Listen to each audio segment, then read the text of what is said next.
Metabolismo de proteínas. Recuerden que las proteínas son secuencias de aminoácidos unidos por enlaces peptídicos.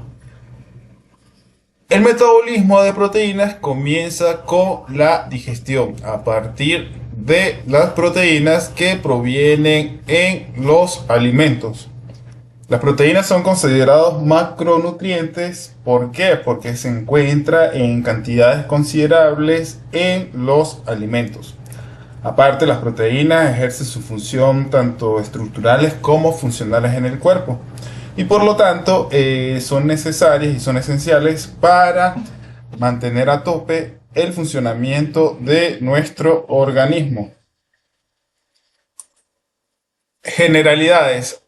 Son macronutrientes y también fuente de energía. Ustedes se preguntarán por qué fuente de energía y acá puse entre paréntesis exceso.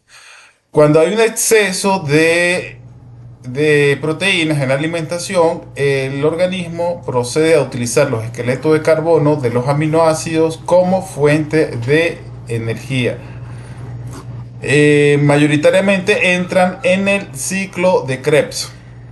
Características organolépticas en los alimentos, le da esas características de textura, de sensación en la boca, por eso es características organolépticas. Requiere un aporte suficiente en la dieta, ya que una dieta baja en proteínas puede tener secuencias patológicas, como vamos a ver más adelante, como en el caso de un balance de nitrógeno negativo. El proceso de digestión y utilización, el proceso de digestión es multiorgánico. Acá hablo de multiorgánico, ¿por qué? Porque se requiere del tubo digestivo, el páncreas, eh, generalmente, que es rico en zimógenos y peptidasas, que me van a producir la digestión de las proteínas. Aparte del estómago, genera otra proteína que es capaz de hidrolizar las proteínas. Ahorita vamos a hablar de eso más adelante. Existen mecanismos de regulación extra e intracelular en el proceso de digestión y absorción. Esto lo vamos a ver a medida que vamos avanzando en el tema. Los compuestos nitrogenados. ¿Por qué nitrogenados? Recuerden que las proteínas están formadas por aminoácidos y los aminoácidos tienen un grupo amino. Carboxilo y algunos tienen un grupo amino en su cadena lateral. Por eso son compuestos nitrogenados. Entonces el nitrógeno corporal se recicla y no se almacena como en el caso de los lípidos y los carbohidratos. Recuerden que la glucosa se almacena en forma de glucógeno en el hígado y en los músculos. Es un sistema dinámico regulado en lo que comprende el metabolismo de proteínas, como vamos a ver más adelante. También existen intermediarios metabólicos que participan tanto en el ciclo de Krebs como en la síntesis de urea. También hay formación de otras moléculas en el metabolismo, vamos a ver más adelante, y existe un sistema de recambio de proteínas. Es decir, que las proteínas corporales no son eternas ni viven con nosotros nuestra edad de vida, sino que cada una de ellas tiene un tiempo de vida media y eso lo vamos a definir más adelante. Fíjense acá en este gráfico que vemos acá, en este esquema, perdón, vemos el metabolismo general de proteínas y aminoácidos. Entonces, ¿de dónde viene el pool de aminoácidos corporales?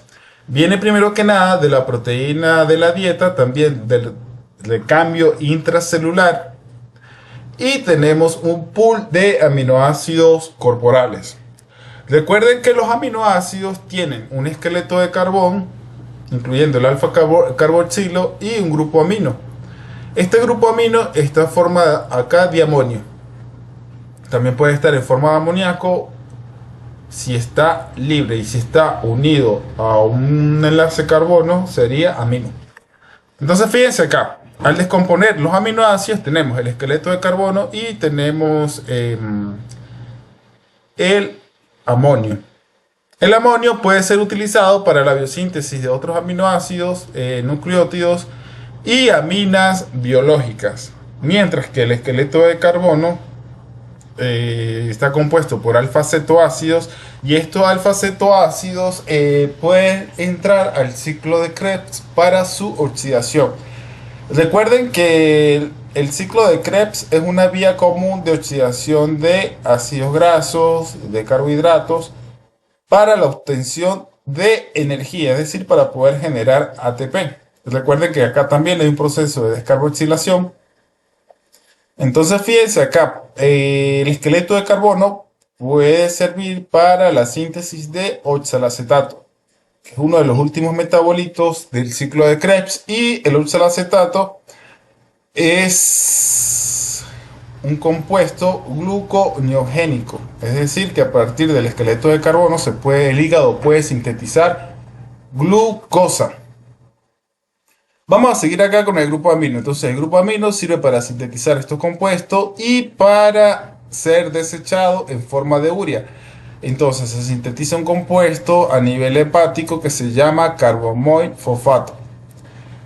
Este es un intermediario metabólico del ciclo de la urea para la síntesis en sí de urea. Recuerden que la urea es una sustancia de desecho. La urea está compuesta por un grupo carbonilo y dos grupos amino. Y eso es lo que botamos mediante la orina. Entonces, es importante que nosotros en nuestra alimentación tengamos un buen suministro de proteínas. Sí, ya que nuestro cuerpo está compuesto por 17% del peso corporal en proteínas. Entonces, para poder mantener este 17% debemos tener en nuestra alimentación un aporte indicado, un aporte rico en proteínas. Eh, ¿Por qué es importante las proteínas? Bueno, ustedes ya saben que todos los procesos bioquímicos en el cuerpo son realizados por proteínas, ya sean proteínas estructurales, proteínas de transporte, proteínas plasmáticas. eh, en el caso de las proteínas estructurales tenemos el colágeno, tenemos la elastina, tenemos las queratinas, también está la fibronectina. Son proteínas que ejercen su función en el sostén de los tejidos. También es esenciales para la formación de enzimas y anticuerpos, proteínas estructurales necesarias para formar y mantener la masa muscular. Recuerden que los miocitos están compuestos por mioxina y actina, que son proteínas fibrilares del músculo. También en la cascada de coagulación, todos los factores de coagulación son proteínas también. Fíjense acá que en la fuente energética son 4 kilocalorías por gramo, y también si ustedes lo comparan con respecto a los carbohidratos es igual, excepto que es diferente y un aporte de mayor energía serían los lípidos. Ejerce su función hormonal, por ejemplo en el caso de la insulina y el glucagón, son ejemplos más básicos.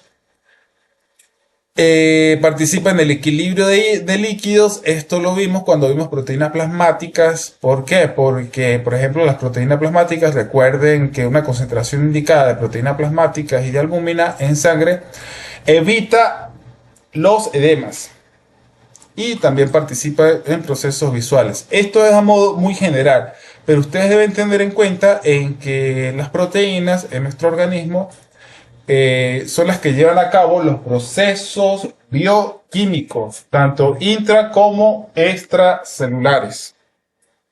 Fuentes de proteína en la dieta. Las mejores fuentes de proteína en la dieta las podemos encontrar en el huevo, en los lácteos, en las carnes. Y en las carnes, su esencialidad también, se podría decir, depende del tejido conectivo y el aporte graso. Claro, la esencialidad también acompañada del valor biológico, ¿no? Por ejemplo, las carnes de origen animal generalmente tienen mayor al 22%, ¿no? En el caso del pescado, la carne, el pollo. Y de origen vegetal es variable. Algunas legumbres tienen más del 20% en el caso de los garbanzos y en el caso de las lentejas. En este caso, quiero que quede claro de que las carnes, ni los lácteos, ni los huevos, no son la única fuente de proteína.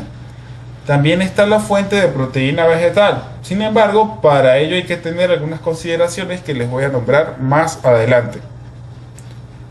O sea, alguien que come carne no se va a morir de anemia si sabe cómo llevar una dieta indicada. Entonces, fíjense acá. Acá tengo una tabla donde digo el tipo de proteína y el valor biológico. ¿Qué entendemos por valor biológico? Valor biológico es un número que se le da al alimento en donde influye tanto su esencialidad como su composición, su absorción y su utilización en el cuerpo. Sí, es un valor. Mientras mayor valor biológico, ¿qué quiere decir? De que el alimento es más esencial para nuestro organismo. Ahí participa varios, ¿no? También se incluye la digestión, la composición del alimento. Todo eso se encierra en un número. Entonces, fíjense acá que el suero de la leche es una de las proteínas que tiene mayor valor biológico. ¿Por qué? Porque el suero de la leche está compuesto por globinas, inmunoglobulinas, también, que su composición de aminoácidos es muy parecida a nuestras proteínas. Entonces, como la secuencia de aminoácidos y su composición es parecida, su valor biológico va a ser mayor.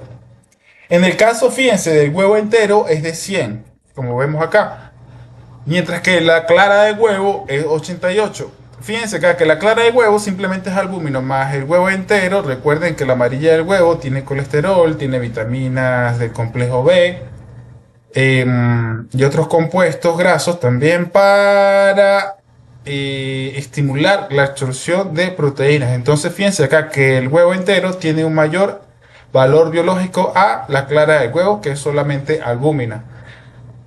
El pescado, fíjense, los aislados de guisante, que es proteína aislada de guisante, las carnes, la caseína es la proteína mayoritaria de la leche, la soya, que es una legumbre, el gluten de trigo, que es la proteína de trigo, el arroz también tiene proteínas, las legumbres y los cereales. Sin embargo, el valor biológico de las proteínas de los cereales es la que tiene menor número, ¿no? O sea, que el valor biológico de las proteínas de los cereales es menor, por ejemplo, al de la proteína animal. Sin embargo, aquí hay que considerar varias cosas, ¿no? Por ejemplo, la proteína animal proviene de los animales, ¿sí? Los animales tienen músculo, tienen proteínas de composición de aminoácidos muy parecidas a nosotros, pero proviene de un animal muerto, ¿sí? Los huevos, de un huevo puede crecer un embrión de pollo. Los lácteos son derivados de la leche, es decir, que nosotros le estamos robando la leche al becerro. Y eso es lo que pasa. Pero ¿qué pasa con eso? Muchas de estas proteínas de origen animal tienen sus ventajas porque tienen mayor valor biológico. Sin embargo, hay que considerar varias cosas. Que por ejemplo, si se compara con la proteína de origen vegetal, las proteínas de origen vegetal tienen antioxidantes, tienen otras vitaminas, tienen fitoelementos, tienen antioxidantes y tienen un montón de compuestos que estimulan la microbiota sana. Y si uno mantiene una microbiota sana, uno puede evitarse muchas enfermedades, entre ellas está el cáncer, la gripe, los malos estados de ánimo. Ustedes pueden investigar, aparte, la importancia de mantener una microbiota sana con probióticos. Sin embargo, se ha descubierto de que las proteínas de origen animal, al ser tan beneficiosas por su aporte de aminoácidos esenciales, hay que tener en cuenta de que son alimentos proinflamatorios. Y de esto ustedes también pueden investigar porque eso es otro tema. Sin embargo, ustedes como futuros profesionales de la salud deberían mantener una dieta equilibrada y conocer las ventajas y las desventajas de la proteína de origen animal y vegetal. Fíjense acá, las proteínas de origen vegetal, las principales fuentes de proteína de origen vegetal son las legumbres. Las legumbres, ¿cuáles son? Las legumbres son todos los granos, incluyendo los garbanzos, incluyendo las lentejas, las caraotas negras, las caraotas rojas, sí, el quinchoncho. Hay mucha variedad de legumbres y todas ellas tienen proteínas. Para mí, que yo he investigado cuál es la mejor fuente de proteínas proveniente de las legumbres, son los garbanzos, las lentejas y los frijoles negros y rojos. Esas legumbres son buenas fuentes de proteínas. También están los frutos secos. ¿Cuáles son los frutos secos? Nueces, maní, almendras, merey. Todos esos frutos secos también contienen proteínas, aparte que ellos también contienen algunos lípidos que son esenciales, como omega 3 y omega 6. Y el tofu. El tofu es procesado, ¿sí? Se aísla la proteína de la soya es otra legumbre. Entonces se aísla la proteína de la soya y se hace como un tipo de queso. A eso le llamamos, o se llama mundialmente, tofu. Acá tenemos que son de menor calidad nutritiva. ¿Y por qué de menor calidad nutritiva? Ustedes tienen que empezar el por qué. Porque su composición de aminoácidos es muy distinta. Bueno, no es tan distinta, sino que siempre cambian, ¿no? Siempre hay una variabilidad de aminoácidos con respecto a las proteínas que componen nuestro organismo.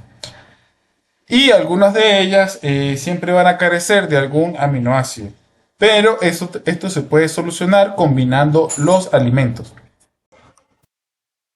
Entonces fíjense acá que las legumbres y frutos secos deben ser combinados con cereales para paliar las carencias de aminoácidos esenciales. Cuando hablamos de paliar, hablamos de complementar. Por ejemplo, algún aminoácido que es carente en las legumbres, por ejemplo, al combinar en un mismo plato con algún cereal, ese cereal complementa el aminoácido y así tenemos los aminoácidos completos en nuestro plato de comida. Aminoácidos esenciales, no esenciales y semi-esenciales. Acá tenemos lo que está en azul más oscuro, tenemos los aminoácidos esenciales, es decir, aquellos aminoácidos que requerimos de los alimentos, es decir, que nosotros no tenemos la maquinaria enzimática para sintetizarlos. En el caso de la valina, leucina, isoleucina, la fenilalanina, el triptófano, la lisina, la trionina y la metionina. Fíjense que son aminoácidos que son hidrofóbicos y aromáticos, es decir, tienen una cadena linfática y los otros son aromáticos. Y están los aminoácidos no esenciales. Estos aminoácidos no esenciales nosotros los podemos sintetizar libremente. Tenemos estos dos que están acá, el azul claro y el azul más claro. Tenemos la alanina, la serina, la asparagina, el ácido aspartico, el ácido glutámico, la glicina, la prolina, la histidina, la tirosina, la glutamina, la arginina y la cisteína. En el caso de los lactantes, es un aminoácido esencial en casos especiales.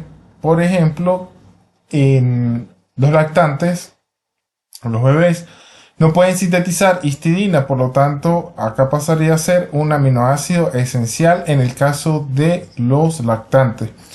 Y el aminoácido limitante es aquel aminoácido que se encuentra en bajas cantidades en los alimentos. Y si se encuentra en bajas cantidades en los alimentos, la ingesta es carente, su concentración corporal va a estar carenciada. Entonces es aquel aminoácido que se encuentra limitante en los alimentos. Entonces fíjense acá que dentro de los aminoácidos no esenciales hay aminoácidos que son esenciales solo en casos especiales. Estos que están acá, y les di el ejemplo de la histidina. La digestión de las proteínas.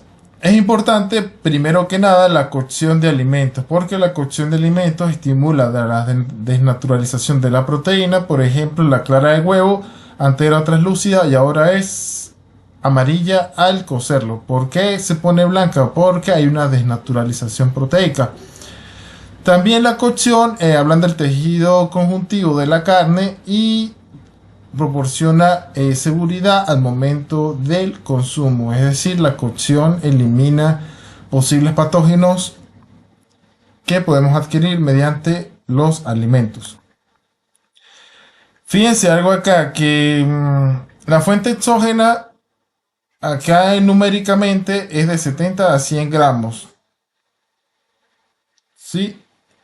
Y la fuente endógena es de 35 a 200 gramos. Fíjense que ¿por qué esta fuente endógena? Esta fuente endógena proviene de la descamación del epitelio intestinal. Es decir, hay un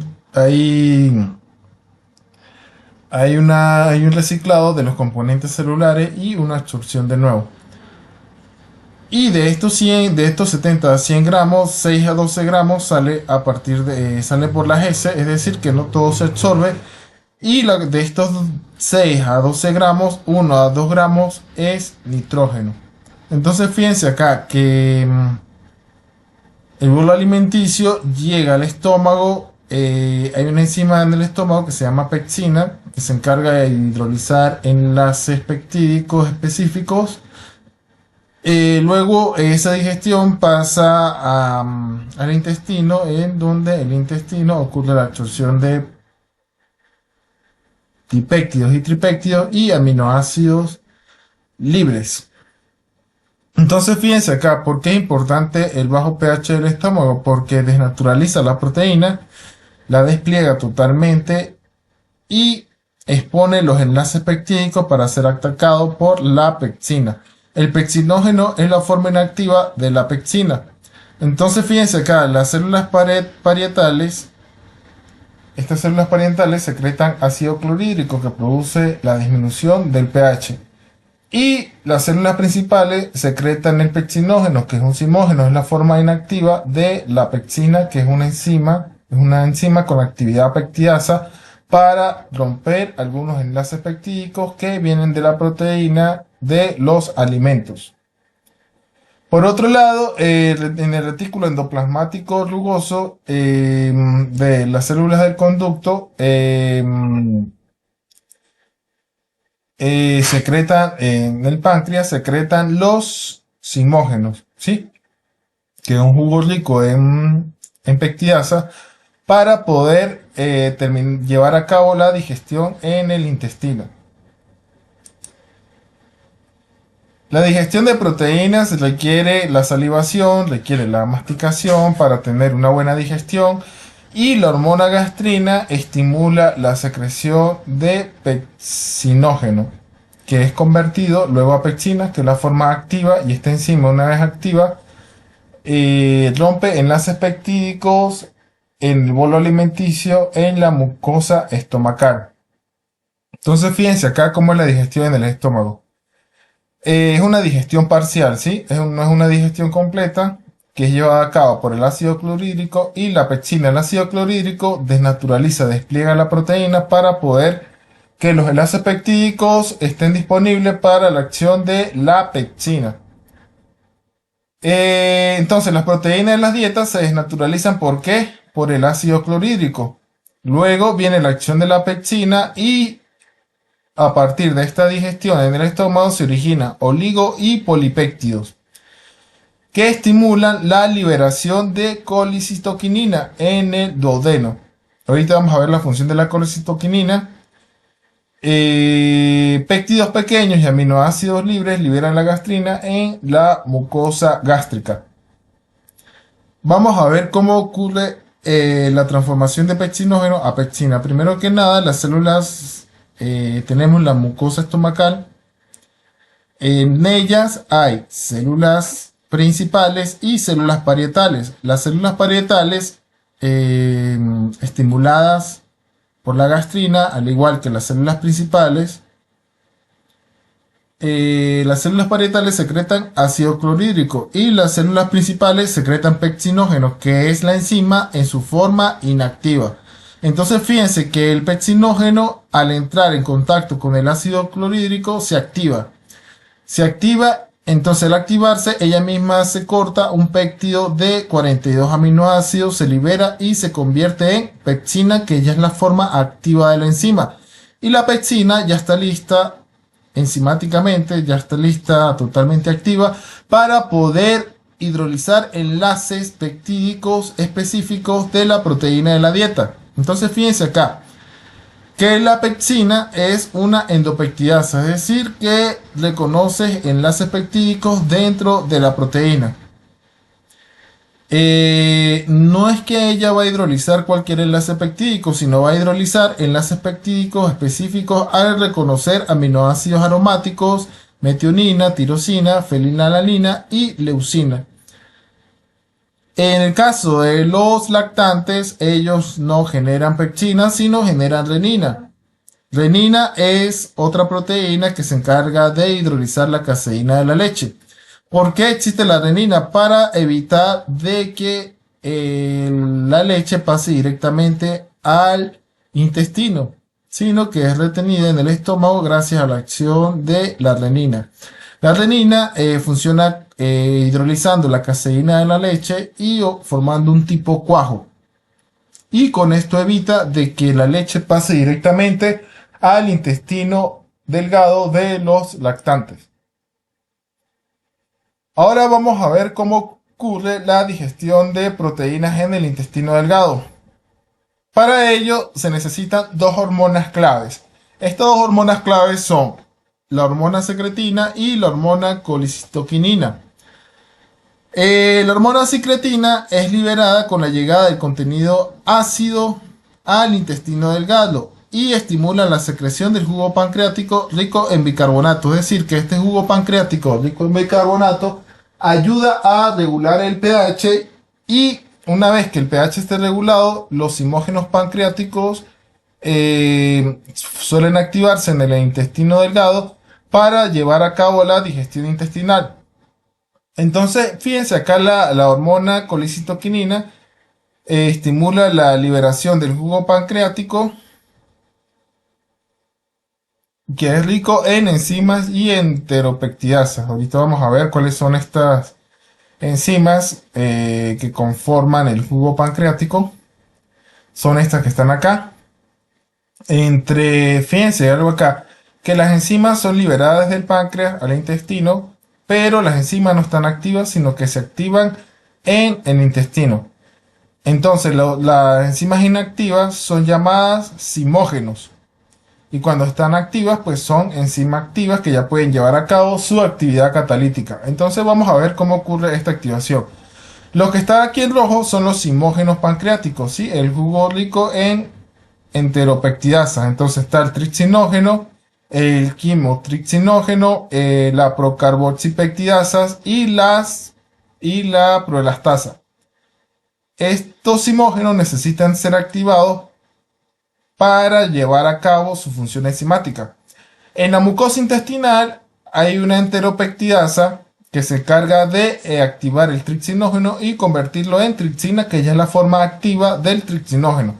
Y la tripsina se encarga de hidrolizar para activar los otros zimógenos y convertirlos en enzimas activas. Por ejemplo, la tripsina hidroliza el quimotripsinógeno, la procarboxipeptidasa y la proelastasa. Y una vez que esto haya ocurrido, ya la tripsina, la quimotripsina y la carboxipeptidasa y la lactasa se encarga de llevar a cabo la digestión de proteínas a nivel intestinal.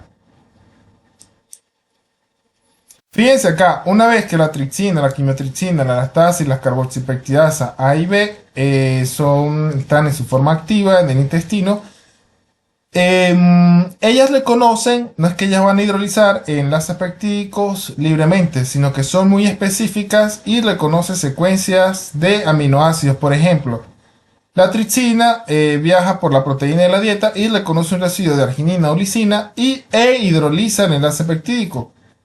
Por ejemplo, la quimiotripsina busca estos aminoácidos dentro de la secuencia de la proteína de la dieta, encuentra la tripsina, la tirosina, la fenilalanina, la metionina o la leucina e hidroliza el enlace peptídico. Y la lactasa reconoce la alanina, la grecina o la serina e hidroliza el enlace peptídico. tanto la tripsina como la quimiotripsina y la lactasa son endopeptidasas, mientras que las carboxipeptidasas A y B son exopeptidasas, es decir, es de afuera hacia adentro. Y por ejemplo, la carboxipeptidasa A, al reconocer aminoácido alanina, isoleucina, la leucina o la valina, corta el enlace peptídico. Mientras tanto, la carboxipeptidasa B reconoce la arginina o la lisina e hidroliza el enlace peptídico. Fíjense acá que esto me va a originar algunos péptidos y polipéptidos que luego van a terminar de ser digeridas por las proteasas y peptidasas de las microvellosidades, originando aminoácidos libres, dipéptidos y tripéptidos. Luego los aminoácidos y los péptidos son absorbidos por los enterocitos a nivel intestinal. En el caso de los péptidos pueden pasar directamente a circulación un 10%, pero también hay peptidasas citosólicas de los enterocitos que terminan de hidrolizar los péptidos para convertirlos en aminoácidos libres y luego pasar a circulación. Algunos aminoácidos sufren interconversiones. Fíjense acá, en el transporte de aminoácidos llevado a cabo por los enterocitos para poderlos llevar a circulación, existen transportadores específicos para cada grupo de aminoácidos, el que está aquí en azul. Existen varios tipos de transporte, está el A, el ASC, el N, el L, que son ramificados aromáticos, el B0, también está para transporte de aminoácidos ácidos, etcétera. Ahorita se los voy a señalar, pero son específicos para cada grupo de aminoácidos.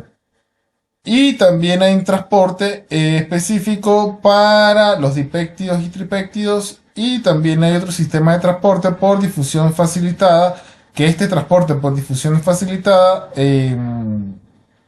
los tiene los neonatos. Sí, generalmente está especializado para absorber inmunoglobulinas que proviene de la leche de la madre. Entonces fíjense algo acá, que en la mucosa ileal se absorben los aminoácidos libres y en la mucosa yetimal se transporta los péptidos. Entonces fíjense acá que para poder transportar aminoácidos al interior del enterocito se requiere un catión de sodio, es decir, este es un sistema de cotransporte y este sistema de cotransporte está anclado a una bomba ATPasa sodio-potasio.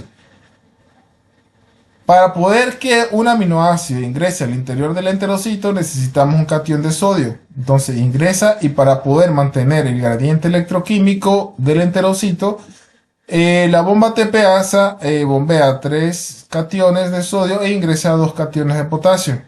Y es un proceso que requiere ATP. Entonces, como esto está anclado, el transporte de aminoácidos con la bomba sodio-potasio y requiere ATP, el transporte de aminoácidos es un sistema que requiere energía, es decir, requiere ATP.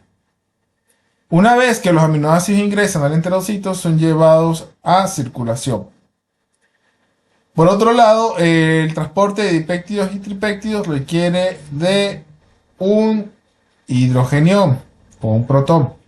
Ingresa al interior del enterocito en forma de dipéptidos y tripéptidos y luego están las dipeptidasas y tripeptidasas del enterocito y lo transforma en aminoácidos. Puede pasar a circulación o estos dipéptidos y tripéptidos pueden pasar directamente a circulación.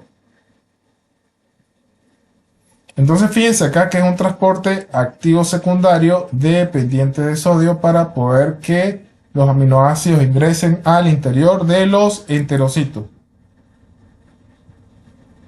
En esta tabla vemos que los transportadores de aminoácidos son especiales, ¿no? Presentes en la membrana luminal de los enterocitos. Por ejemplo, hay un transportador de aminoácidos neutros con cadenas laterales pequeñas o polares. Este que está acá, el ASCT1, transporta alanina, serina o trionina. Está el transportador para aminoácidos neutros con cadenas laterales aromáticas o hidrofóbicas. transporta estos aminoácidos, la fenilalanina, la tirosina, la metionina, la valina, la leucina, la isoleucina. Está el transportador de aminoácidos, en el caso de la prolina y la hidroxiprolina. Está el transportador para los beta-aminoácidos, beta-alanina y taurina. Estos son aminoácidos que se encuentran generalmente en la carne. Está el transportador para aminoácidos básicos, cistina, lisina, arginina y cistina. Está el transportador de aminoácidos ácidos, el ácido aspartico, el ácido glutámico, y está el transportador para dipéptidos y tripéptidos llamado PEPT1, que transporta glicina y saccosina y otros tipos de dipéptidos y tripéptidos. Entonces lo que quiero que entiendan acá es que hay un transportador específico para cada grupo de aminoácidos, es decir, cada grupo químico de aminoácidos. Hablemos acá de la cistinuria. La cistinuria es un proceso autosómico recesivo, es decir, que requiere la copia de un solo gen proveniente de los padres, en el cual se forman cálculos en los riñones, en el uréter y en la vejiga. Es causada por niveles excesivos de aminoácido cistina. La cistina es un dipéptido de cisteínas y como este dipéptido se acumula en la orina, forma cristales de cistina. Y a esto se le conoce como cistinuria. Otra enfermedad asociada con el metabolismo de algunos aminoácidos es la enfermedad de Hartwig, que es un trastorno de origen genético. Sin embargo, su frecuencia es baja, ¿no? La frecuencia es de 1 de cada 24.000 nacidos. Esta enfermedad se caracteriza por la disminución de la absorción intestinal y de la reabsorción renal de aminoácidos aromáticos y neutros. Entre las características clínicas que manifiesta esta enfermedad está caracterizada por lesiones cutáneas, manifestaciones neurológicas y aminoaciduria, es decir, que en la orina se pueden encontrar aminoácidos. Estas son algunas transformaciones de aminoácidos que ocurren en el enterocito. Por ejemplo, la glutamina, el glutamato y el aspartato. Estos aminoácidos no pasan directamente a circulación, sino que en el enterocito sufren una transformación para ser convertidos en forma de alanina y así pasar a circulación. Entonces fíjense acá, vamos a explicar esto. La glutamina, recuerden que la glutamina tiene el grupo amino y tiene otro grupo amino en la cadena lateral, es decir, ella puede donar dos grupos amino, es decir, tiene dos nitrógenos. Entonces hay una enzima que se llama glutaminasa que se encarga de liberar el nitrógeno y este nitrógeno es usado para sintetizar, bases púricas. Luego me queda el glutamato. Una vez que la glutamina liberó el grupo amino, me queda el glutamato. Este glutamato puede donar el grupo amino al piruvato para convertirse en alanina y este proceso es llevado a cabo por la glutamato piruvato transaminasa. Entonces libera el grupo amino, me queda alfa-cetoglutarato, donó el grupo amino al piruvato y es convertido en alanina. Por otra parte, el aspartato puede donar el grupo amino al piruvato. Este es un proceso llevado a cabo por la glutamato oxalacetato transaminasa y darme oxalacetato. Luego recuerden que el oxalacetato pertenece al ciclo de Krebs, es convertido a malato y el malato a piruvato. Y este piruvato luego proporciona el esqueleto de carbono para convertirse en alanina y el glutamato y el aspartato pueden donar el grupo amino para así estos aminoácidos sabemos que ya no pasan directamente a circulación sino que salen del enterocito en forma de alanina. Los aminoácidos este es el esquema de cómo es la distribución de aminoácidos corporales. Entonces, los aminoácidos y péptidos en la luz del intestino delgado son absorbidos por el enterocito. Parte de estos aminoácidos son utilizados para la producción y síntesis de compuestos en la mucosa intestinal. Y otro grupo pasa a circulación. Luego que pasa a circulación, puede llegar al hígado y el hígado se encarga de su utilización y distribución. Fíjense que haga acá le coloqué esto, ¿no? Que la concentración de aminoácidos tisular es de 5 a 10 veces mayor que en plasma durante el ayuno. ¿Por qué aumenta esto durante el ayuno? Durante el ayuno, el cuerpo está en un estado de búsqueda de energía y por lo tanto hay aminoácidos que funcionan donando el grupo, el esqueleto de carbón para su oxidación y así poder obtener ATP. En el caso de ayuno hay aminoacidemia. Aminoacidemia es concentración de aminoácidos en sangre que va de 35 a 65 miligramos por decilitro, es decir, por 100 mililitros. En el intestino grueso, los aminoácidos que no son absorbidos en el intestino delgado son metabolizados por la microbiota. ¿Sí? Esos microorganismos que viven en el intestino grueso. Por ejemplo, la tirosina es oxidada a tiramina, el triptófano a triptamina, la lisina a cadaverina y la ornitina a putrescina. Y esto le da olor característico a las heces.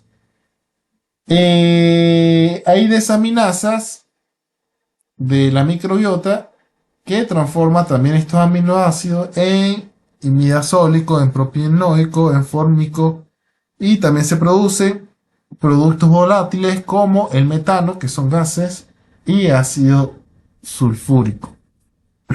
Claro, esto es en pequeñas cantidades. El metano generalmente son los gases, el gas más común.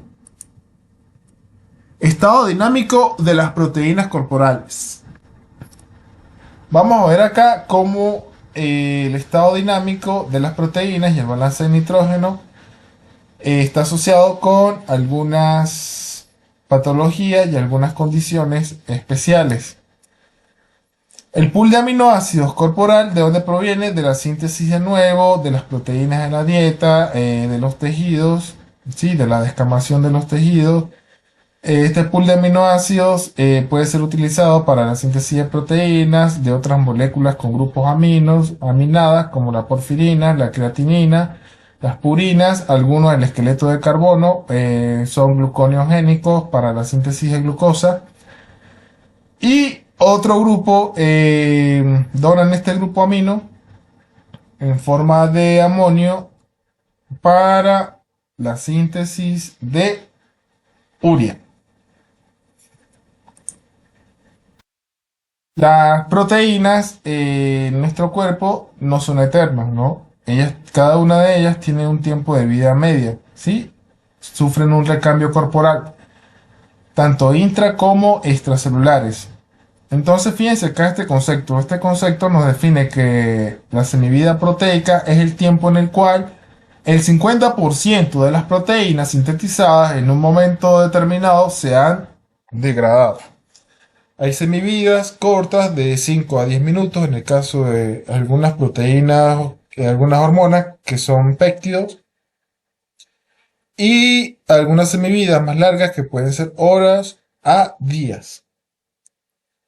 Entonces fíjense acá que del 1 al 2% de las proteínas corporales son degradadas y renovadas diariamente en condiciones especiales. ¿En qué consiste el recambio proteico? Debe haber un equilibrio entre la síntesis y la degradación de proteínas a nivel corporal. Lo normal es que existe un recambio diario proteico del 1 al 2% de nuestras proteínas corporales. Una vez que se degrada una proteína, el 75% de los aminoácidos en la degradación se reutiliza y otro 25% se metaboliza. Metaboliza, ¿qué quiere decir? Que su esqueleto de carbono puede ser usado como fuente de energía o también los grupos aminos son utilizados para la síntesis de urea y con ello excretar el nitrógeno. Fíjense acá que el balance de nitrógeno va a depender de procesos como la ruptura de proteínas y la pérdida neta diaria de nitrógeno. Por ello debe haber un equilibrio o un balance de nitrógeno corporal que va a depender tanto de la ingesta como de las pérdidas. Fíjense acá cómo se calcula el balance de nitrógeno. El balance de nitrógeno se calcula por el nitrógeno ingerido, que es la proteína ingerida de la dieta, menos el nitrógeno eliminado. Y este nitrógeno eliminado sale en forma de orina en la urea. Otras pérdidas de nitrógeno puede ser por la descamación celular. Fíjense acá que el balance de nitrógeno va a depender del nitrógeno ingerido y el nitrógeno eliminado. Cuando la ingesta de nitrógeno es mayor a la pérdida de nitrógeno o a la eliminación del nitrógeno, se debe a estas condiciones: al embarazo, al crecimiento, al hipotiroidismo y a la reparación de los tejidos. Algo acá característico del embarazo y el crecimiento es porque se están formando nuevos tejidos. En el caso del embarazo está creciendo un embrión, un feto dentro de la madre, y por lo tanto requiere aporte de nitrógeno. Por lo tanto, la ingesta es mayor a la pérdida. Y en el crecimiento también, cuando se está en periodo de desarrollo, se están formando músculos, se están formando tejidos, se está formando masa ósea también, y por lo tanto se requiere aporte de nitrógeno. Cuando hay un balance de nitrógeno negativo, la ingesta es inferior a la pérdida, es decir, que el cuerpo está perdiendo nitrógeno. Y esto se debe a quemaduras, lesiones, fiebre, hipertiroidismo, ayuno, hígado graso, debilidad y alteraciones del sistema inmunológico. Reacciones claves del metabolismo de aminoácidos. Existen tres reacciones que ocurren a nivel celular que participan en el metabolismo de aminoácidos. Está la transaminación, está la desaminación y la desaminación oxidativa. Vamos a ver, ahorita en adelante vamos a ver en qué consiste cada una de estas reacciones. Trans significa transferencia, ¿verdad? Es decir, que se transfiere un grupo amino. Desaminación es que se elimina un grupo amino. Y la desaminación oxidativa es que se libera el grupo amino para la síntesis de urea. Vamos a ver en qué consiste la transaminación. La transaminación es importante para la síntesis de aminoácidos no esenciales. Ya ustedes recuerdan cuáles son los aminoácidos no esenciales y que nuestras células los pueden sintetizar. También es necesaria esta reacción para la degradación de la mayoría de los aminoácidos. Las transaminasas o aminotransferasas son enzimas intracelulares que se encuentran tanto en el citosol como en las mitocondrias. Y su presencia en sangre es indicativa de daño tisular, es decir, de daño en los tejidos. La transaminación no ocurre en el caso de la lisina y la treonina. Entonces, fíjense acá en qué consiste la transaminación. Tenemos un aminoácido. El aminoácido tiene nitrógeno, tiene el grupo amino. Y tengo un cetoácido, que es un esqueleto de carbono. En este caso, el alfa-cetoglutarato. Entonces, ¿en qué consiste la transaminación? En transferir este grupo amino al alfa-cetoácido. Entonces, la transaminasa se encarga de transferir el grupo amino del aminoácido 1 al alfa-cetoácido para dar origen al aminoácido 2. Si el esqueleto de carbono es un alfa-cetoglutarato y recibe un grupo amino, tenemos el aminoácido glutamato sintetizado a partir de un aminoácido y el alfa-cetoglutarato. Fíjense, acá tenemos el glutamato, tiene un grupo amino, el aminocarboxilo, y tengo un alfa-cetoácido. El piridoxalfosfato es la forma activa de la vitamina B6 que se utiliza como cofactor. Tenemos la transaminasa y la transaminasa se va a encargar de transferir este grupo amino al alfa-cetoácido. Entonces ahora tengo el alfa-cetoglutarato, que es el esqueleto de carbono del glutamato sin el grupo amino, y ahora tengo el alfa-cetoácido con el grupo amino y tengo un nuevo aminoácido, como ven acá. Y en esto consiste la reacción de transaminación de la transferencia de un grupo amino a un alfa-cetoácido. Es decir, a partir del glutamato puedo obtener otro aminoácido. La desaminación oxidativa. Fíjense acá que tengo glutamato y tengo alfa-cetoglutarato y tengo amoníaco. Entonces, fíjense acá en qué consiste la desaminación oxidativa. Tengo el NAD en su forma oxidada.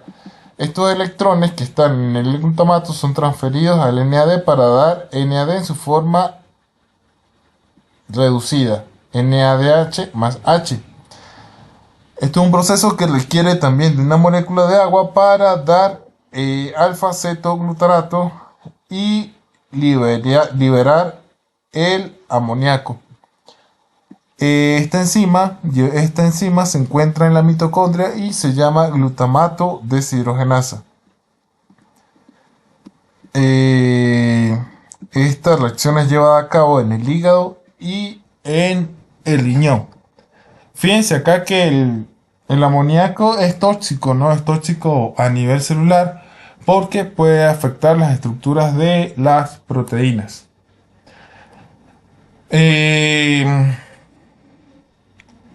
Fíjense acá, el amoníaco es NH3 y el amonio NH4.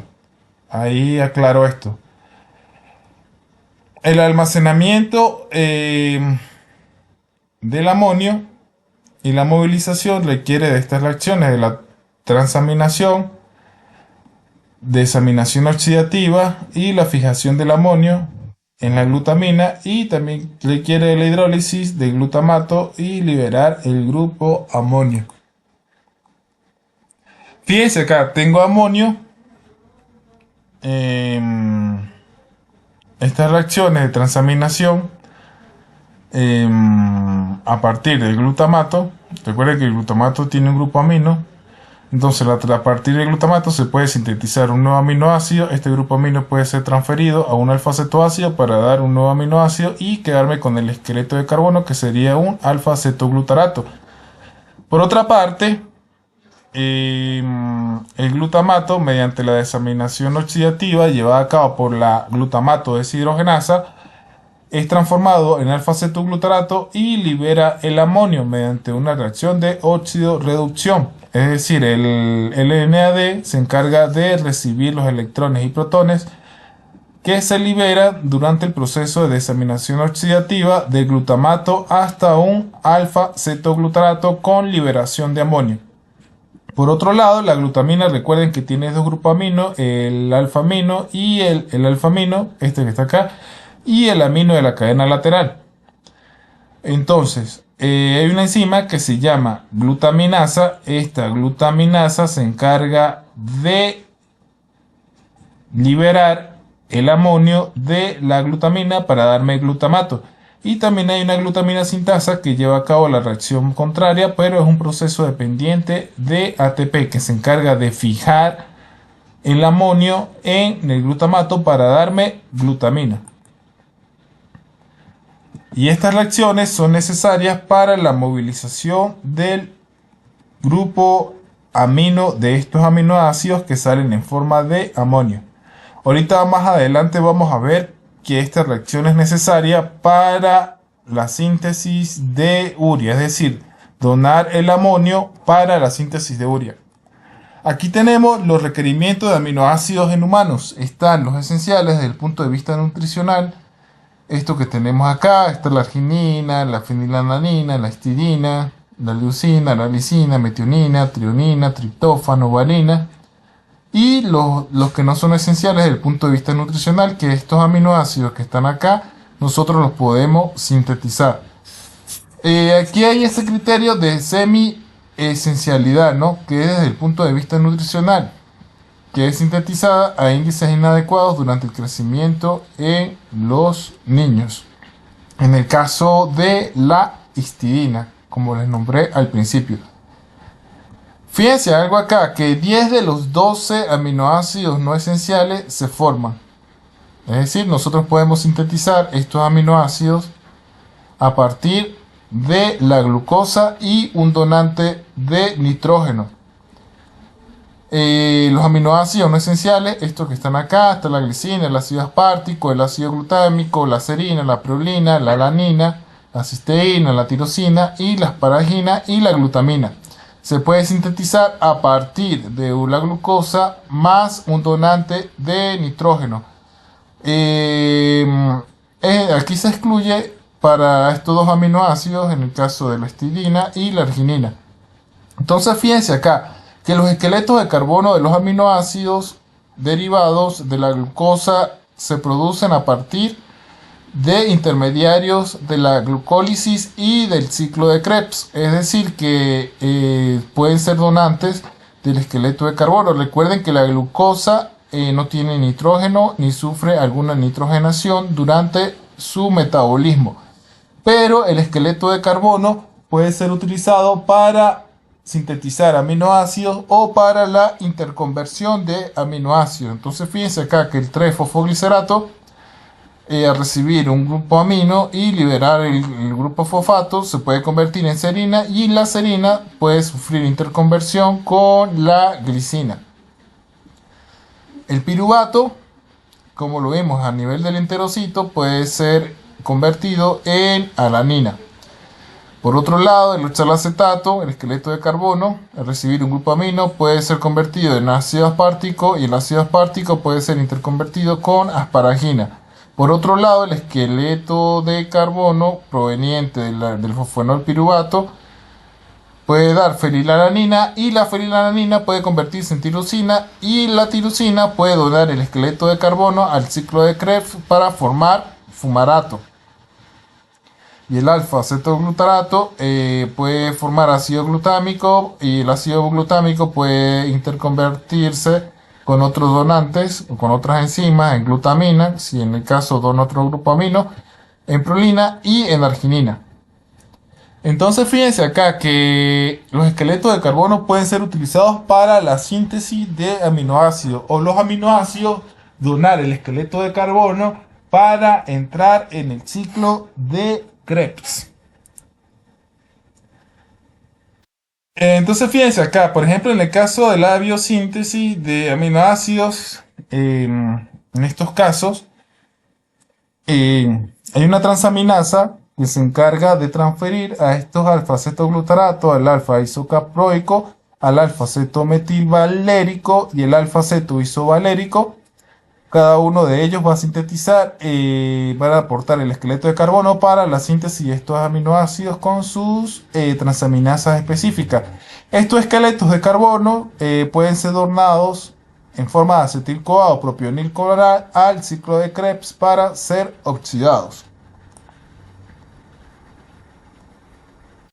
Hay un aminoácido que se sintetiza en el caso de las selenoproteínas, que son aproximadamente 20 proteínas corporales que tienen selenocisteína, en el cual un átomo de selenio se le añade a la cisteína. ¿Sí? Es un proceso que requiere de ATP. Ahora vamos a hablar del catabolismo y de las mismas reacciones que veníamos hablando desde hace rato.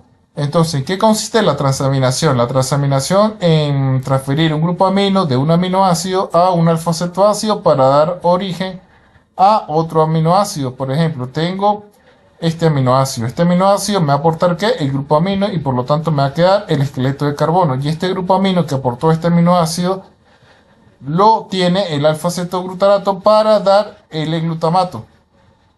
Ahora este L-glutamato o el glutamato o el ácido glutámico puede donar el grupo amino en forma de amonio o amoníaco. En este caso es amoníaco NH3 o amonio NH4 para la síntesis de urea, para entrar al ciclo de síntesis de la urea mediante un proceso de carboxilación y nitrogenación. Ahorita más adelante vamos a hablar de cómo ocurre el ciclo de la urea. La degradación de proteínas. Hay proteínas que son de vida corta y hay proteínas que son de vida larga. Generalmente las proteínas de vida corta son proteínas que son intracelulares, mientras que las proteínas de vida larga son proteínas extracelulares. Fíjense acá que hay varios procesos de degradación de proteínas. Una está la vía lisosómica que ocurre a nivel intracelular y la otra vía que se encuentra en el citosol, que es la vía de ubiquitina. La ubiquitina es un péptido, ¿sí? Es un péptido. Entonces vamos a aplicar acá esta vía. Esta es llevada a cabo por proteínas de vida corta y generalmente las proteínas de vida corta o de degradación rápida tienen una secuencia PEPS que se denomina PES. Esta secuencia PES, en la secuencia de dichas proteínas de vida corta, tiene esta secuencia de aminoácidos que son prolina, serina, ácido glutámico y treonina. Entonces eso es como una marca que llevan estas proteínas. Entonces, ¿qué pasa acá? Una vez en el citosol, esto es llevado a cabo en todos los tipos celulares, este proceso. Hay una proteína, un pequeño péptido que se llama ubiquitina. Y hay tres proteínas con actividad enzimática que se llama ubiquitina E1, E2 y E3, en el cual una de ellas tiene la función de activar la ubiquitina. Luego que activa la ubiquitina es transferida a la ubiquitina, a la VK1E1. Luego es transferido a la VQE2 y esta VQE2 es transferida a la 3E3. Y una vez que la molécula de ubiquitina está activa, es añadida a la proteína. Este proceso se repite y a este proceso se le conoce como poliubiquitinación de la proteína. Y una vez que la proteína está marcada con ubiquitina, es reconocida por el proteosoma, que es una estructura macromolecular en donde hay proteasas y peptidasas, y reconocen la molécula de ubiquitina, y la proteína es digerida dentro del proteosoma en péptidos pequeños y aminoácidos. Y estos péptidos y estos aminoácidos libres son reutilizados para la síntesis de nuevas proteínas y un 25% es utilizado para su metabolismo, es decir, para la síntesis de urea y para la síntesis de otras moléculas como las bases nitrogenadas. Por otro lado, hay otra vía que es para proteínas de vida larga. Por ejemplo, las proteínas plasmáticas son proteínas de vida larga. Fíjense acá que hay dos vías para la degradación de estas proteínas. En el caso de las la vía heterofágica cumple con la función de las proteínas extracelulares de vida larga, y está la autofágica. Entonces fíjense acá, una vez las proteínas por vía endosomal son ingresadas a la célula, este proceso es llevado a cabo mayoritariamente en el hígado, en una vesícula, y esta vesícula se fusiona con los lisosomas provenientes del aparato de Golgi. Estos lisosomas están cargados con proteasas y peptidasas que me van a degradar las proteínas. Me van a hidrolizar, va a sufrir el proceso de digestión y va a liberar los aminoácidos. De igual manera, las 3/4 partes son reutilizadas para la síntesis de nuevas proteínas y el otro 25% es metabolizado. Esa es la vía heterofágica. La vía autofágica es que esto también es una forma de reciclamiento de las proteínas intracelulares. Por ejemplo, los lisosomas se fusionan con los organelos, y recuerden que los organelos tienen proteínas y por lo tanto ocurre la degradación de proteínas, y estos aminoácidos y los componentes de los organelos son reciclados en unas 3/4 partes. Existe un intercambio interórganos entre los órganos, ¿no? Existe un intercambio interórgano para los aminoácidos. Por ejemplo, el músculo aporta la valina para el cerebro. También aporta glutamina para el intestino y para los riñones. Para los riñones sale en forma de amoníaco. Mientras que de los riñones hacia el hígado sale alanina y serina. Y el hígado utiliza estos dos aminoácidos para la síntesis de urea y para la glucosa. Es decir, que ambos aportan los nitrógenos. Sin embargo, la alanina es utilizado para la síntesis de urea. Por otro lado, recuerden que tanto la glutamina, el glutamato y el ácido aspartico sale del intestino en forma de alanina y llegan al hígado. Muchos de ellos siguen una vía gluconeogénica o aportan el grupo amino para la síntesis de urea. Ahora quiero que vean acá la función de la alanina. La alanina se sintetiza en el músculo mediante el proceso de transaminación, es decir, a partir del piruvato, otro aminoácido que dona el grupo amino para la síntesis de alanina. La alanina sale del músculo y llega al hígado. Entonces, captado por el hígado y puede seguir dos vías. Puede donar el grupo amino para la síntesis de urea o dona el grupo amino para la síntesis de urea y por lo tanto el esqueleto de carbono de la alanina pasa a ser piruvato. Fíjense que es la reacción inversa. Piruvato y el piruvato sigue la vía gluconeogénica y aporta glucosa al músculo.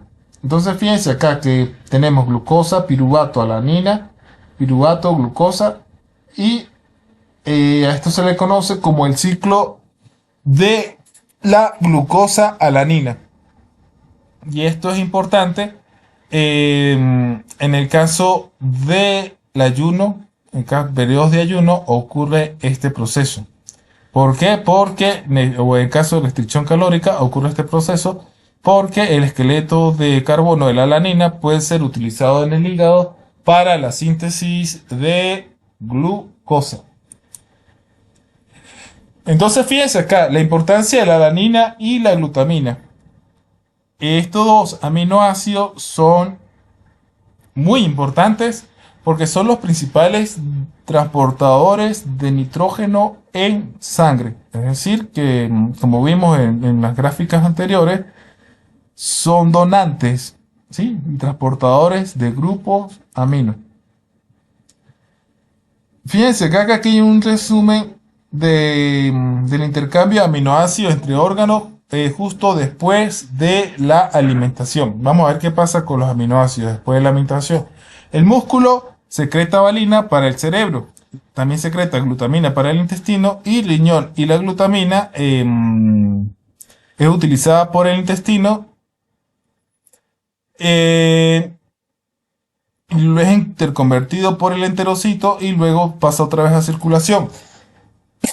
Fíjense algo acá, que el enterocito libera el 20% de los aminoácidos de cadena ramificada que son captados por el hígado.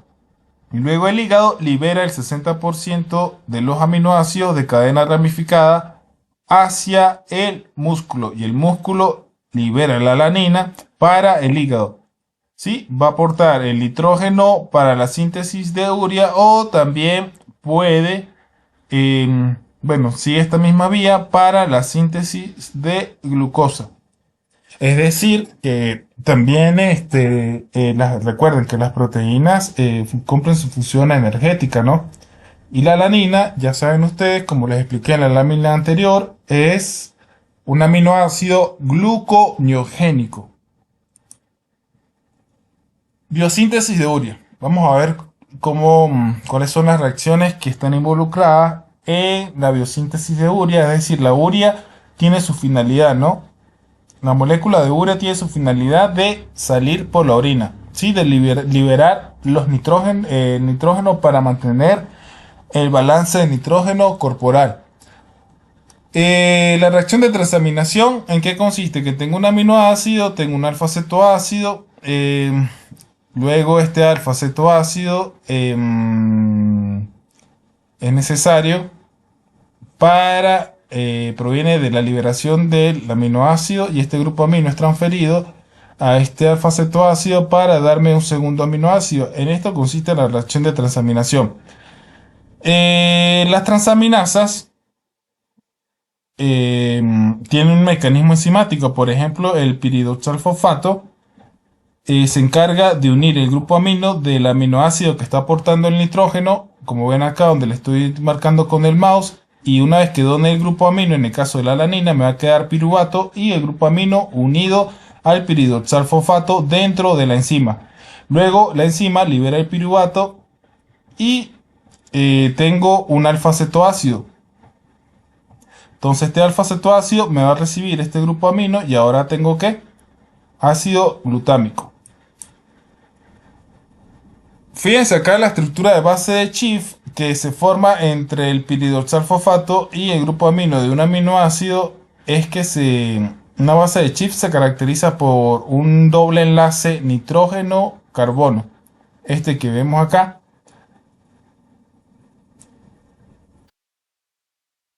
Y este es un intermediario que se forma durante el proceso de transaminación. Por otro lado, tengo acá el aminoácido oxidasa, en donde la flavina está en un ciclo de óxido-reducción asociado con la producción de peróxido y oxígeno. Entonces el oxígeno se encarga de recibir los electrones provenientes de la flavina reducida para darme flavina. Y luego hay otra enzima que se llama catalasa que me reduce el peróxido a agua y oxígeno. Fíjense acá lo importante, ¿no? De que el aminoácido 1 es transformado en un aminoácido y este aminoácido se encarga de donar el grupo amino para darme un alfa-cetoácido. Y a este proceso se le conoce como desaminación oxidativa catalizada por la aminoácido oxidasa. Fíjense acá, por este lado tenemos la reacción catalizada por la glutamato deshidrogenasa, como vimos anteriormente, que a partir del glutamato y el receptor electrónico NADP, o puede ser NAD o NADP, puede aceptar los electrones y los protones y durante el proceso de desaminación o desaminación oxidativa se libera el amoníaco y me va a quedar alfa-cetoglutarato. Entonces fíjense acá que el glutamato lo tenemos acá con un grupo amino. Al recibir un grupo amino en forma de amoníaco, va a formar glutamina a partir de la catálisis de esta enzima que se llama glutamina sintasa. Y es un proceso que requiere de magnesio y ATP. Esta reacción la vimos anteriormente. Y ahora fíjense la interconversión que puede ver acá, que la glutamina puede convertirse en glutamato y liberar amoníaco, en el cual esta reacción, la glutaminasa, requiere de una molécula de agua para transformar la glutamina en glutamato y liberar el amoníaco. Ahora vamos a estudiar acá cómo ocurre el proceso de síntesis de urea a nivel hepático. Es un proceso que se inicia en la mitocondria. Esto que vemos acá limitado es la mitocondria y el resto es el citosol. Y esto ocurre en los hepatocitos.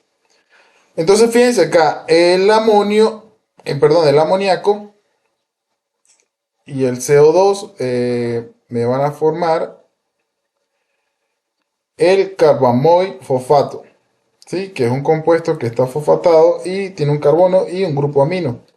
¿De dónde viene el carbono y de dónde viene el grupo amino y de dónde viene el fosfato? El grupo amino viene del amoníaco, perdón, del amonio. Bueno, amoníaco es cuando es NH3 y amonio es cuando es NH4. Entonces fíjense acá, es un proceso que requiere ATP, requiere magnesio y requiere agua. Es llevado a cabo la síntesis de carbamoil fosfato en la matriz mitocondrial por la carbamoil fosfato sintasa 1 y me va a liberar ADP más fosfato inorgánico. Ahora tengo el carbamoil fosfato, que es el precursor para la síntesis de urea. Se condensa con una molécula de ornitina que está en la matriz extracelular y proviene de la catálisis de arginasa, pero este ya es el paso final, para darme citrulina. Entonces fíjense acá que la citrulina sale de la matriz al citosol mediante un transportador específico. Luego la arginosuccinato sintasa convierte la citrulina en, en arginosuccinato.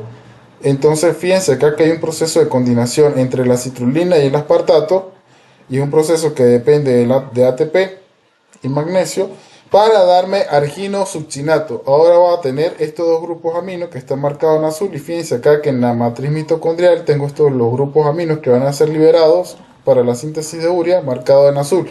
Entonces el primer donador del grupo amino proviene de la oxidación de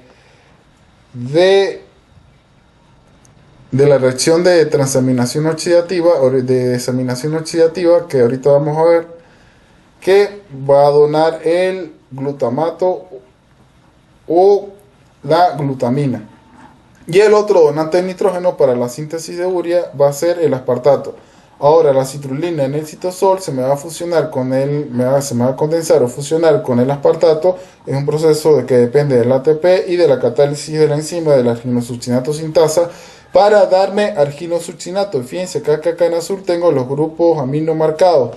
Luego la arginosuccinato liasa, mediante un proceso de liberación, libera fumarato. Y recuerden que el fumarato es un intermediario metabólico del ciclo de Krebs. Ahora, una vez que ocurre esta liberación llevada a cabo por la arginosuccinato liasa, tengo fumarato y tengo arginina. La arginina sigue la vía de síntesis para la síntesis de urea. Me va a formar la arginasa. A partir de la arginina me va a formar ornitina, que la ornitina va a ingresar a la matriz mitocondrial, y urea. Y la urea va a ser excretada a circulación por los hepatocitos y captada por los riñones para luego ser pasada a la orina.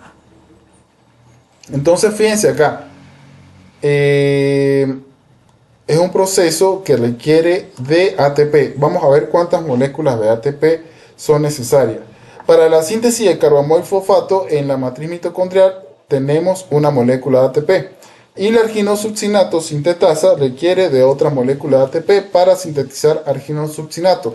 Es decir, para sintetizar una molécula de urea necesitamos dos moléculas de ATP, que eso quede claro. Hay un proceso de regulación de urea, es decir, las células no van a estar, los hepatocitos no van a estar todo el tiempo sintetizando urea, sino que va a depender directamente de los niveles de acetil-CoA y de glutamato. Hay una enzima que se llama N-acetilglutamato sintasa, que se encarga de sintetizar N-acetilglutamato. Entonces, los altos niveles de N-acetilglutamato, que son sintetizados a partir de acetil-CoA y glutamato, me va a regular positivamente la carbamoil fosfato sintasa, que es el principal precursor para la síntesis de urea. Es decir, las células van a estar sintetizando urea siempre y cuando los niveles de acetil-CoA y glutamato sean positivos dentro de la célula.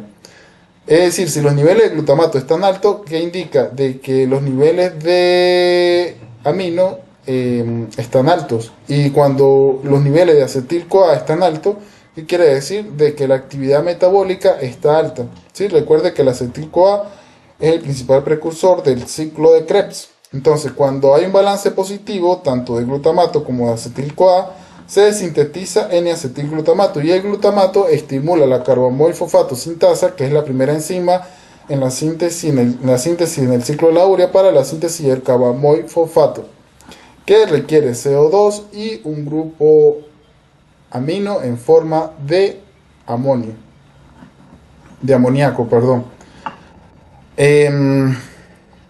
Entonces, fíjense acá en este ciclo. Aquí nos vamos a ubicar la glutamina.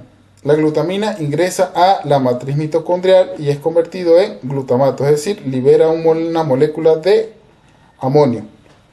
¿Sí? Y esta molécula de amonio es utilizada para la síntesis de carbamoil fosfato.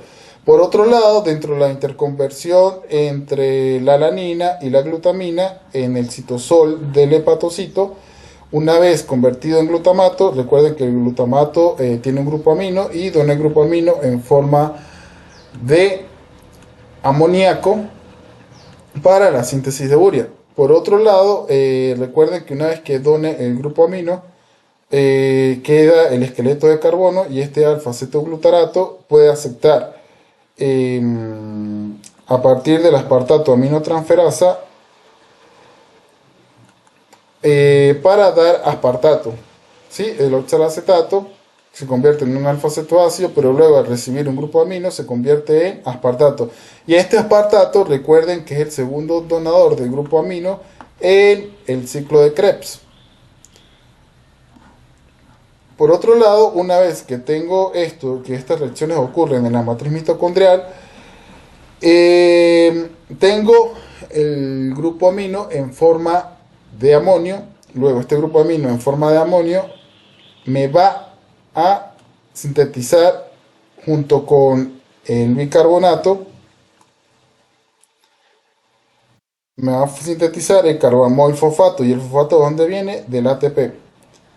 Entonces, una vez que ocurre la síntesis de carbamoil fosfato en la matriz mitocondrial, se me forma citrulina junto con la condensación de ornitrina y sale al citosol. Y en el citosol ocurre la síntesis de urea. Acá tenemos la síntesis de urea. Fíjense acá en azul que la urea es un grupo carbonilo junto con dos grupos aminos.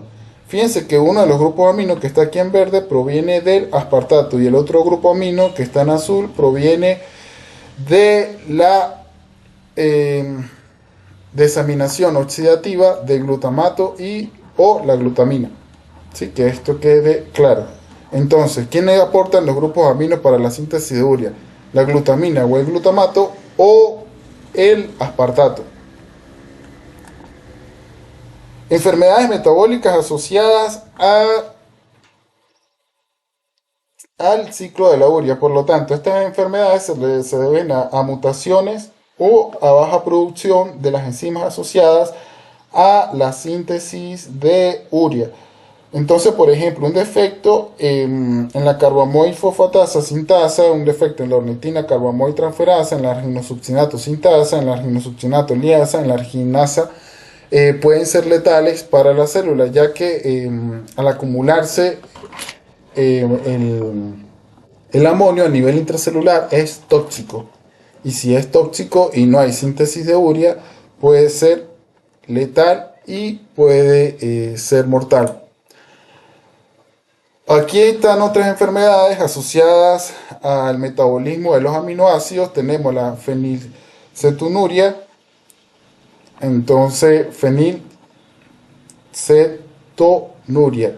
¿Cuál es la alteración de esta enfermedad? Es la síntesis de tirosina. Y con ello, la consecuencia de esta enfermedad es el retraso mental. Está la captonuria, en el cual hay un defecto en la degradación de la tirosina y por lo tanto hay defectos en la pigmentación de la piel y artritis.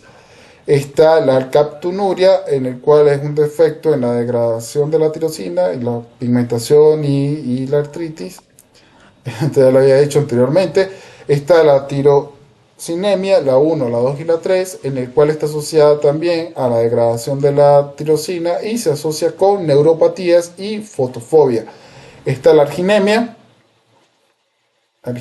así como dice, hay un defecto enzimático en la degradación de la arginina y esto ocasiona retraso mental. Está la acidemia arginosuccínica, en el cual argil es porque está asociado con la arginina, ¿no? Está asociada a la síntesis de arginina y esto puede ocasionar vómitos y convulsiones. Está la homocistinuria, ahí como dice cisti, está asociado con la cisteína. La homocistinuria es porque hay defecto en la síntesis de cisteína y con ellos trae alteraciones óseas y trombosis. Está la cistinuria, en el cual hay defectos en el transporte renal de cistina y ello ocasiona cálculos renales, como lo vimos al principio. Está la oxiprolina en la síntesis de glutatión y esto ocasiona anemia. Fíjense acá que el albinismo se debe a un defecto en la tirosinasa, donde cual la melanina proviene del metabolismo de la tirosina. Entonces, si esta enzima está defectuosa y la melanina es el principal pigmento de la piel, entonces ¿qué pasa acá? No va a haber pigmentación y por lo tanto el albinismo, los niños son blancos y de cabello claro. Fíjense que la incidencia es 1 en 13.000 y la clínica es pelo blanquecino, piel pálida, ojos gris azulados, nistagmo y fotofobia.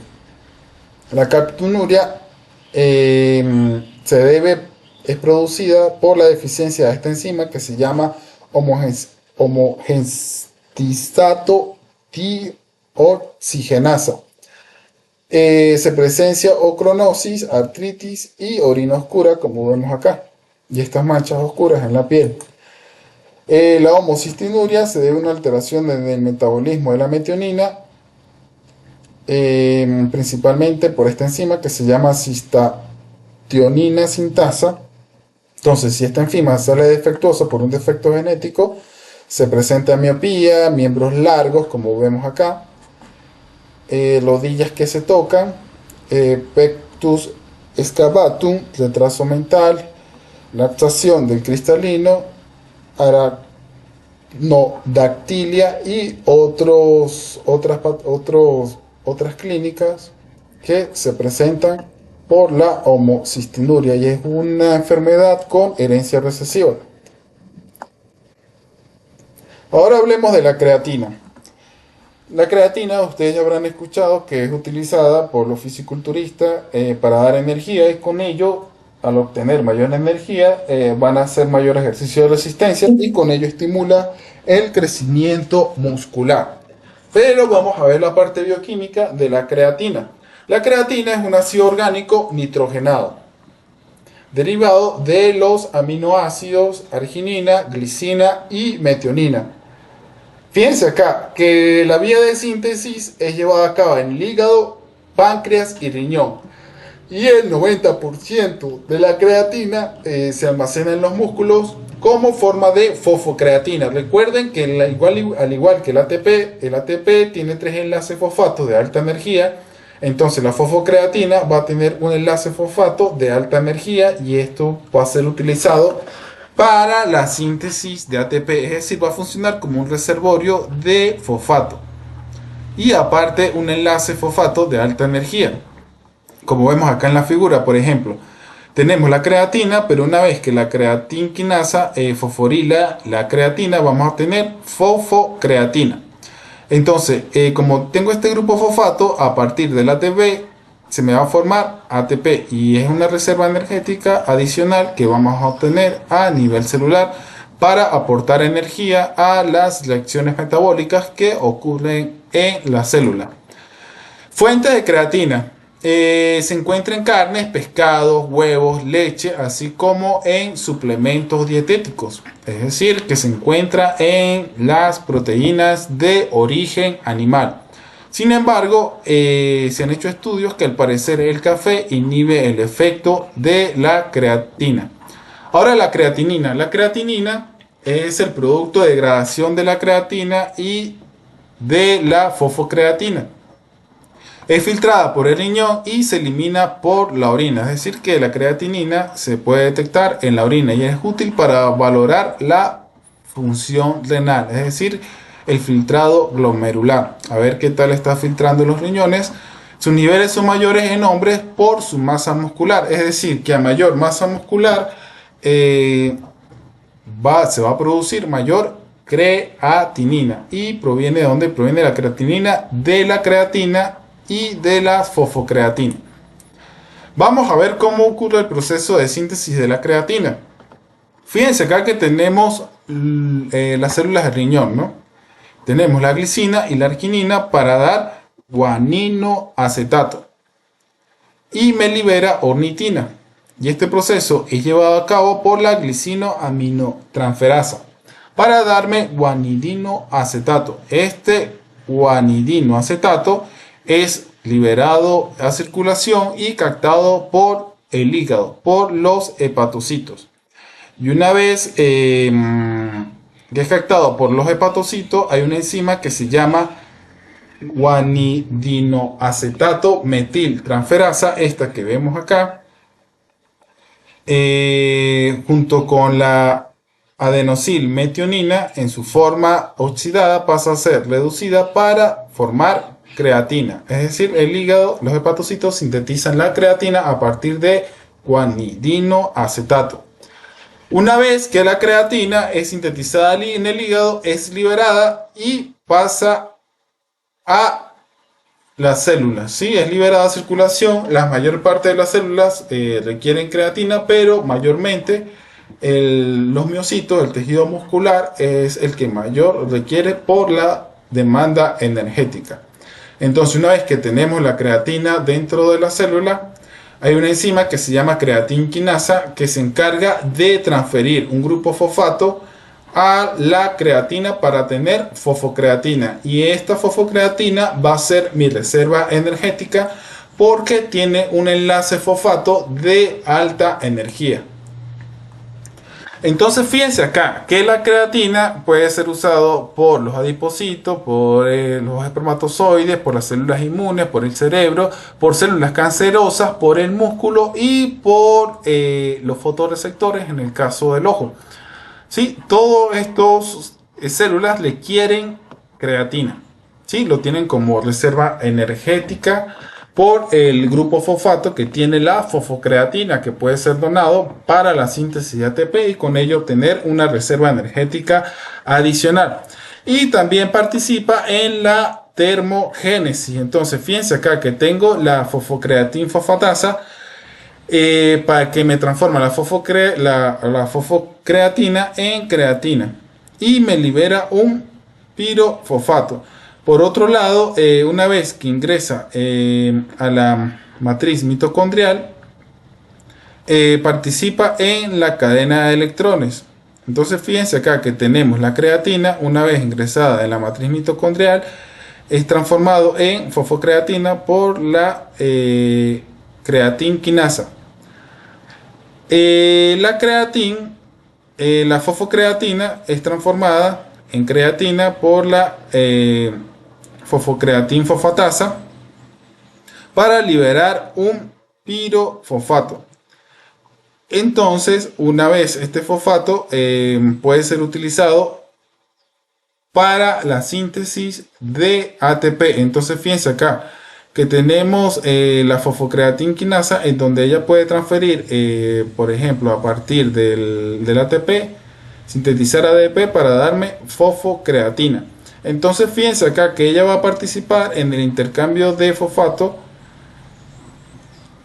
a nivel del espacio intermembranoso, y en la matriz mitocondrial ocurre la cadena transportadora de electrones. Entonces, ¿qué es lo que quiero que entiendan acá?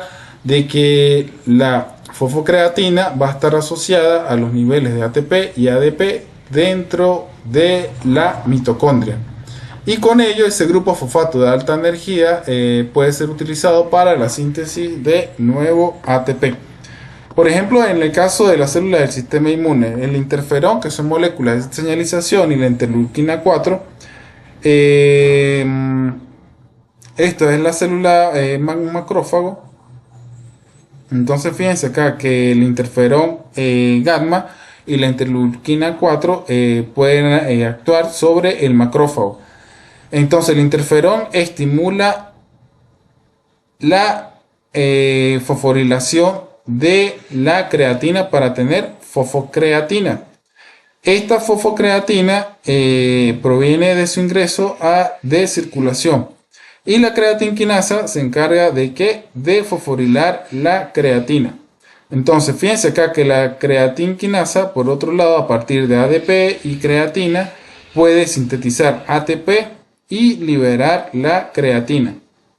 Entonces fíjense que todo esto va a participar en la liberación de los grupos fosfato para la síntesis de ATP, al igual que la interleuquina 4 estimula la síntesis de ATP a partir de la fosfocreatina. Por otro lado, fíjense acá que hay algo curioso. Las células cancerosas libera la enzima encargada de fosforilar la creatina. Entonces, fíjense, en el espacio extracelular, las células cancerosas liberan la creatinquinasa, la liberan en circulación y me fosforila en el espacio extracelular la creatina para tener fosfocreatina, y la célula cancerosa importa la fosfocreatina y luego la fosfocreatina dona el grupo fosfato al ADP para su síntesis, para sintetizar ATP. Es decir, que es un mecanismo bastante provechoso que utiliza la célula cancerosa para tener sus reservas de ATP mediante la fosforilación de la creatina a nivel extracelular. Pero todo esto se debe a que la célula cancerosa libera en el espacio extracelular la creatinquinasa, que es la encargada de fosforilar la creatina.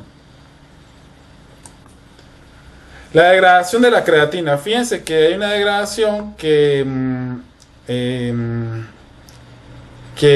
su degradación no es enzimática, ¿no? Tanto la creatina como la fosfocreatina son degradadas a creatinina, y la creatinina es lo que se detecta en orina, es captada por los riñones y pasado a la orina, y luego los niveles de creatinina en orina pueden medir la función renal. Sin embargo, la función renal en los niveles de creatinina pueden ser elevados a aquellas personas que hacen ejercicio y que tienen como suplemento la creatina. Entonces, fíjense algo acá, que la creatina, para poderse transformar en fosfocreatina, que es la forma activa de la creatina por el enlace fosfato de alta energía que tiene acá, es llevado a cabo por la creatinquinasa, como ya les expliqué anteriormente, y la degradación tanto de la fosfocreatina como la creatina es no enzimática. La creatina puede sufrir un proceso de deshidratación y formarme creatinina. Este proceso de deshidratación hace que la molécula se cicle para darme creatinina. Por otro lado, cuando está en forma de fosfocreatina, se libera una molécula de agua y fosfato inorgánico para darme creatinina, al igual que la creatinina toma esta forma ciclada. La creatina como suplemento dietético puede utilizarse para aumentar la energía anaeróbica y el tamaño de los músculos. ¿Por qué? Porque funciona como una molécula extra de reserva de enlace fosfato de alta energía. Además, disminuye la pérdida muscular por envejecimiento. Acá tenemos los valores de creatinina en orina. El valor normal en suero de la creatinina es de 0.8 a 1.4. Sin embargo, se pueden elevar en aquellas personas que estén tomando como suplemento la creatina. Valor en orina, valores normales en la orina es de 24 horas, de 500 a 2000 miligramos al día. Cuando estos valores están elevados, generalmente se asocia por que las personas que están tomando suplementos de creatinina los tiene mayormente elevados. Sin embargo, acá, cuando estos valores están alterados, puede deberse a una disfunción renal. Y esto se los dejo para que lo investiguen ustedes, en qué consiste la hiperamonemia, o lo que se le conoce como coma amoniacal. Entonces tienen estas preguntas para contestar: ¿qué metabolitos o rutas metabólicas están alteradas? ¿Cómo se relacionan estas alteraciones con la generación del coma amoniacal? Valores de referencia de amonio y urea en sangre. El nitrógeno ureico es urea, es importante que investiguen eso. Y las causas de la hiperuremia.